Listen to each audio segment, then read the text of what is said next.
Hi friends, welcome to সিনে inside. অনুরাগের ছোঁয়ায় আজকের এপিসোডে দেখবেন মিসকার এই অবস্থা দেখে চমকে যায় আরিয়ান আর সাক্ষ্যদীপ। মিসকা নাটক করে বলে, আমাকে প্লিজ হসপিটালে নিয়ে যাও। সাক্ষ্যদীপ মিসকাকে হসপিটালে নিয়ে যায়। এরপর সাক্ষ্যদীপ জয়ীকে রূপা বলে ডাকলে অবাক হয়ে জয়ী। জয়ী বলে, তুমি সব জানো?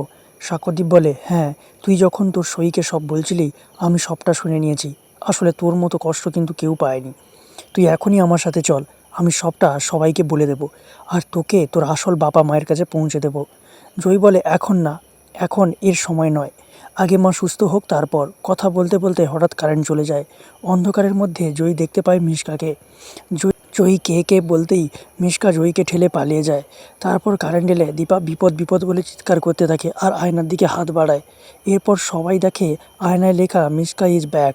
এইটা দেখে রেগে যায় সূর্য। একটা ভাঙা বোতল নিয়ে বলে, আজ আমি মিশকাকে শেষ করে দেবো, ওর জন্য আমাদের আজ এই অবস্থা।